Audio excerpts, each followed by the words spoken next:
Bonjour tout le monde, j'espère que vous allez bien. Vous êtes beaucoup à m'avoir demandé une update de IO que je vous avais partagé autour des 2 $. On a plus de 4 $, on est monté même jusqu'à 4,73 $, donc ça a plus de doublé. On va faire une petite update surtout sur le dip qu'on a eu et éventuellement les objectifs qu'on pourrait avoir au vu du développement du prix. Est-ce que ça pourrait encore prendre en valeur? On va reparler de Render, son concurrent.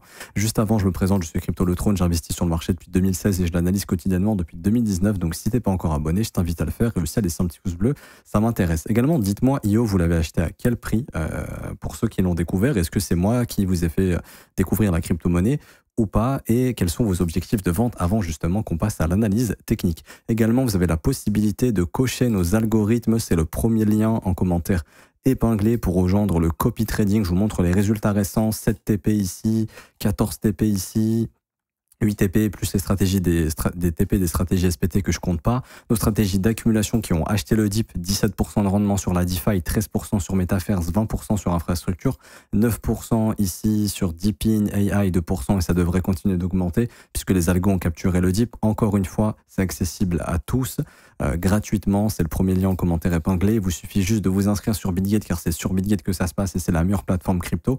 Vous cliquez sur ce premier lien ici, BitGet, la meilleure plateforme crypto. Vous vous inscrivez, ça prend 2 secondes. Email, mot de passe, j'accepte les conditions, créer un compte, vous validez le KYC et ensuite vous cliquez sur rejoindre copy trading. Vous avez juste à mettre prénom, email, identifiant BitGet. C'est composé uniquement de chiffres et ça se trouve sur votre tableau de bord BitGet. Et ensuite vous cliquez sur rejoindre et vous regardez cette petite vidéo pour valider votre inscription. Je le rappelle, c'est 100% gratuit. Et après, vous aurez accès justement à la plateforme pour cocher les stratégies. Vous conservez 100% des gains. On est 100% transparent. Il y a toutes les performances, tous les témoignages dans le Discord. Je peux pas à chaque fois vous dire les performances complètement détaillées. On vous met tout dans le Discord si ça vous intéresse. N'hésitez pas à aller voir. En tout cas, vous ratez clairement quelque chose pour ceux qui sont pas dans le copy trading parce qu'on est full transparent et tout est vérifiable. Alors, pour revenir sur IO. Alors, je vous en ai parlé qu'on était autour des 2 $. Pourquoi? Parce que premièrement, il y avait un signal technique hyper intéressant, cette structure de bottom ici qui a été confirmée lorsqu'on est venu s'installer au-dessus des 2,30 $. Également, parce qu'on est dans le narratif de l'intelligence artificielle, et je le redis, mais l'IA devrait bientôt reprendre. Pourquoi? Car Apple va sortir des puces IA, j'en ai parlé dans ma précédente vidéo. Nvidia également va en ressortir, de nouveaux GPU. Et on a ChatGPT 5 qui va sortir. Alors, on peut se dire, putain, le mec qui nous parle de ChatGPT 5, c'est quoi le rapport? Et oui, quand ChatGPT est sorti, ça a fait péter le marché de l'IA. ChatGPT 4 est sorti, on était dans une phase baissière sur les altcoins, donc ça n'a pas aidé. Mais là, ça sera un nouveau narratif et un nouveau boost pour que les gens se disent, ah bah oui, il faut acheter de l'IA, c'est la bulle du moment. Et on a Nvidia aussi qui consolidait, Nvidia qui est la plus grosse entreprise IA actuellement, qui est en train de consolider, qui redonne des signaux de continuation. Donc ça devrait bientôt repartir sur Nvidia, ce qui devrait pas mal booster le marché crypto au niveau de l'IA, parce qu'ici on a ce qu'on appelle un breaker bullish, c'est très puissant, ça devrait accélérer bientôt. Du coup, je reviens sur IO ici. Et moi, je vous expliquais un truc tout bête, qui était que IO s'était valorisé à 300 millions de capitalisation, que Render, ça valait 4 milliards, et que IO générait... Donc, ils ont le même business model. Le business model, c'est quoi? C'est de mettre simplement à disposition votre ordinateur, votre carte graphique, votre CPU, par exemple, votre processeur, et de le laisser tourner des algos qui vont permettre justement de générer de la puissance de calcul pour que des intelligences artificielles puissent tourner. Render et IA font ça, donc c'est-à-dire en gros, par exemple, vous pouvez louer de la puissance de calcul ou vous-même, vous pouvez mettre à profit votre ordinateur. Render prend son petit billet, IO prend son petit billet et vous donne le reste pour que vous puissiez avoir du bénéfice également. Et en gros, IO et Render vous facturent une commission. Sauf que IO génère beaucoup plus d'argent que Render. Render tourne à 10K par jour environ. IO, c'est plus 30K par jour. Donc c'était 3 fois plus. On avait même des pics à 80 000 $ daily. Donc on a une boîte qui fait mieux, qui génère plus de cash et qui valait 10 fois moins cher. Donc automatiquement, c'est sous-évalué. Donc on a ce qu'on appelle un repricing. IO va chercher un market cap plus important. Ça veut pas dire qu'on va monter nécessairement à 3 milliards. Je pense qu'on peut les atteindre personnellement. Si c'est le cas, le token serait plutôt vers les 20 $, quelque chose comme ça. Actuellement, il est à 4,28 $. Donc il pourrait encore prendre de la valeur, surtout que la IPA n'est pas encore là et qu'on n'est pas encore sur une fin de bull run. Je rappelle que l'objectif de vente, ça serait plutôt entre mars et mai. C'est à ce moment-là, il faudra se barrer du marché très probablement, en tout cas d'ici l'été, fin printemps, enfin début d'été, fin du printemps. C'est souvent à ce moment-là où le marché forme un top et se calme un petit peu. Et du coup, le dernier dip qu'on a eu récemment était une entrée parfaite et encore une fois, je vous redis ce que je vous dis tout le temps, vous tracez la dernière impulsion haussière, vous tracez un fib, la meilleure zone d'entrée, c'est la zone de rechargement, C'était là, faut pas chercher plus loin, 61,8, 78,6. Le dip qu'on a eu, c'était un dip express, mais il faut avoir des buy limites qui sont positionnés pour acheter quand ce genre de dip arrive, et l'entrée est parfaite, elle était là. Et en plus de ça, en weekly, vous avez quoi? Vous avez un fair value gap juste ici qu'on est venu combler. Regardez la réaction du prix, super bullish. Alors, est-ce que c'est intéressant d'acheter ici?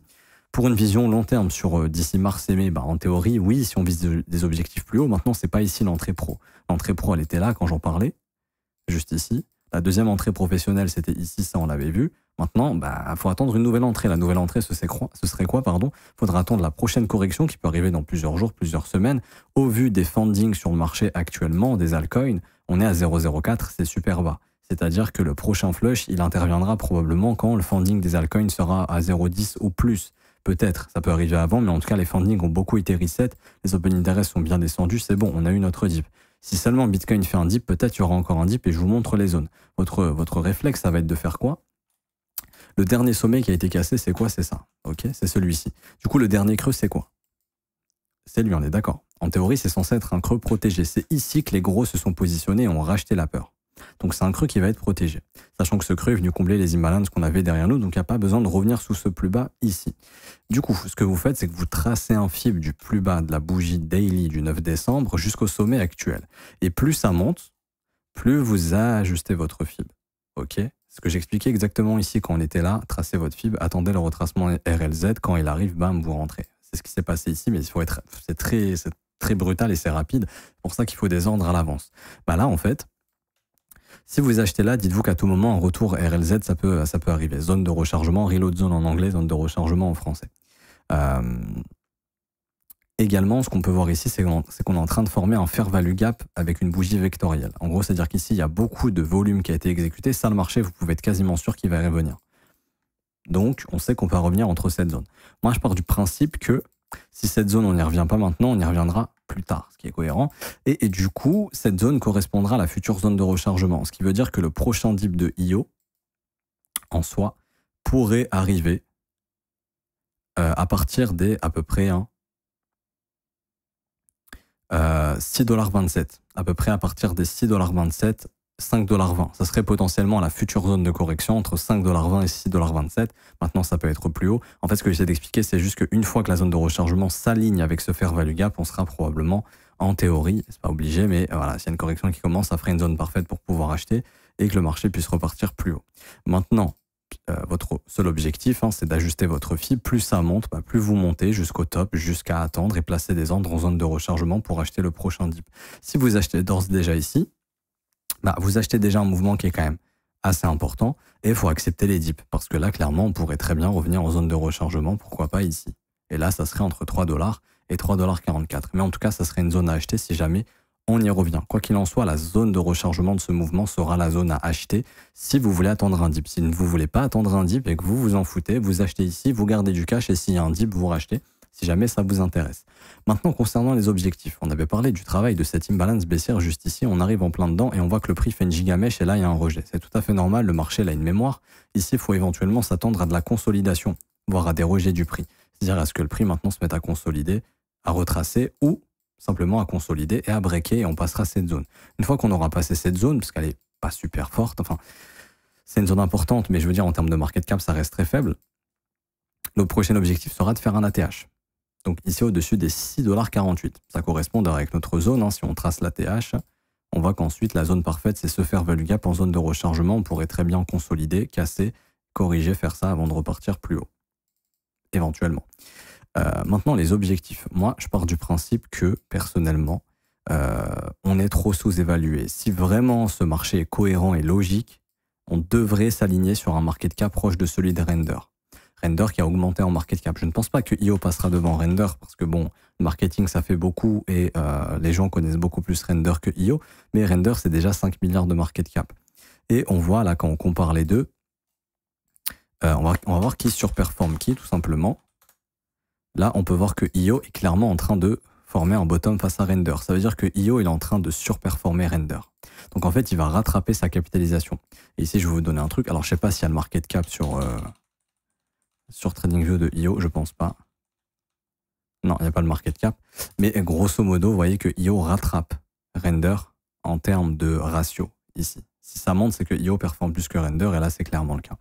Je pense pas que IO passera devant Render, mais si déjà Render arrive à atteindre les 3/4 de la capitalisation de Render et que Render atteint facilement 10 milliards, IO pourra atteindre 3 milliards de market cap. En tout cas, moi, je pense que c'est réaliste.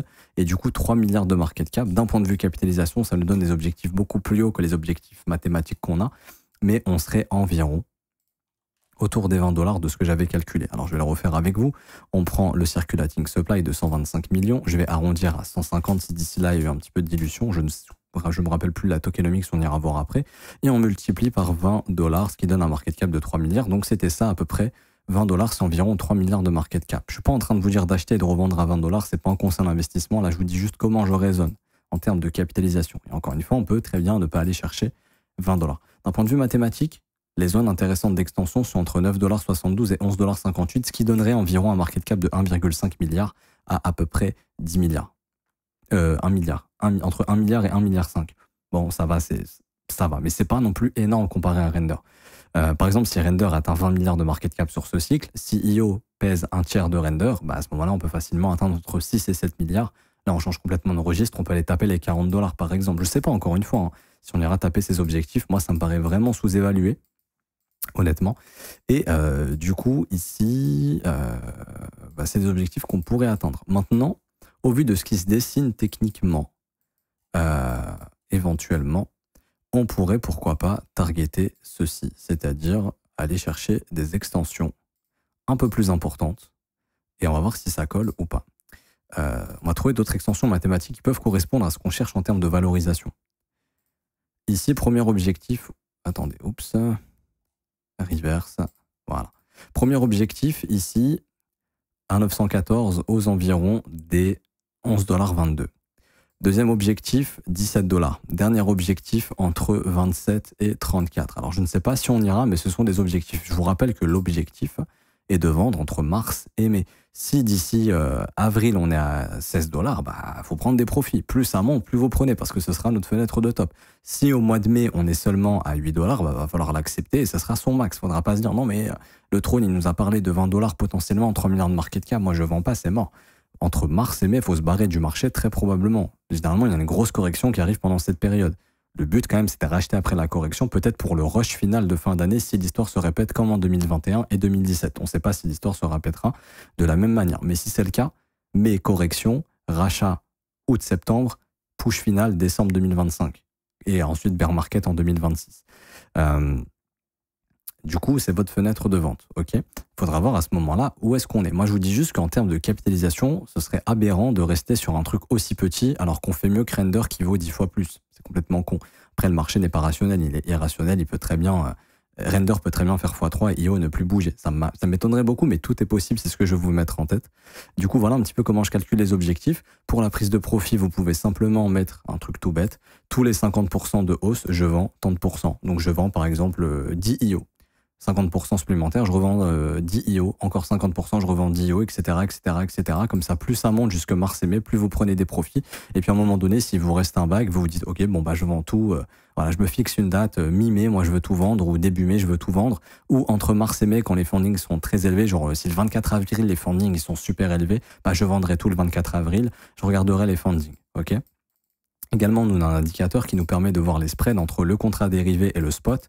Là, on voit que les spreads sont négatifs. Ça veut dire quoi? Ça veut dire que le marché spot est plus cher que le prix perp, ce qui veut dire que les gens qui étaient en train de spéculer à levier se sont fait nettoyer ici et que là, les gens ont peur de rentrer à levier à nouveau, ce qui est positif. Quand vous verrez, malheureusement, vous n'avez pas cet indicateur, mais vous allez sur Vélo et ici, vous écrivez IO USDT, vous prenez la source Binance Future ici, vous regardez les fundings, vous voyez, les fundings ont été négatifs. Et là, les fundings, ils sont à 0,01, ils sont reset. C'est-à-dire qu'il n'y a pas forcément besoin de refaire un flush. S'il y a un retracement, ce sera un retracement sain pour repartir plus haut derrière, très probablement. Là, les fundings étaient assez élevés, on était à 0,06. Les gens ont pris beaucoup de risques avec du levier. On est venu liquider tous ces lots ici, on a récupéré les stops, merci, au revoir. Quand les fundings seront super élevés à nouveau, du coup, regardez bien sur Vélo tout le temps les fundings. Voilà, on voit que souvent, là, c'est un peu la zone max qu'on atteint. La prochaine fois qu'on revient à 0,06, même ici, on le voit, c'est souvent une zone sur Rio quand ça rentre en surchauffe et ensuite on a des nettoyages.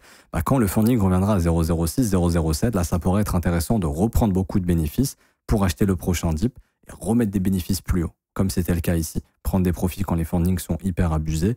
Quand il y a le flush, racheter. Et ensuite, quand le marché remonte et qu'il y a de nouveaux funding abusés, vous reprenez des profits et vous pouvez aussi manager votre position de la sorte. En tout cas, j'ai pas plus de choses à dire. Voilà, c'était une petite update. Beaucoup m'ont demandé, donc techniquement pas de dégâts et le marché répond très bien en ce mouvement.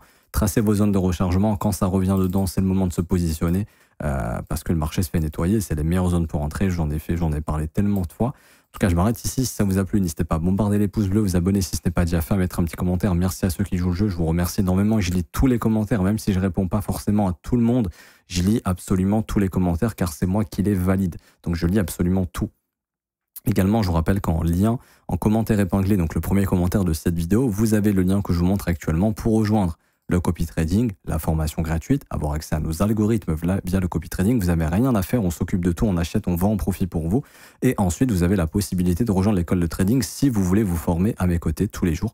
Tout le savoir que j'ai, je vous le transmets continuellement tous les jours dans mes vidéos privées avec les élèves et aussi dans ma formation au niveau de l'école. Vous allez apprendre absolument tout. Ça commence à partir de seulement 49 € par mois. C'est sans engagement et vous avez aussi les offres 3, 6 et 12 mois. Si vous le souhaitez, vous avez aussi les témoignages des élèves un petit peu plus bas sur la page.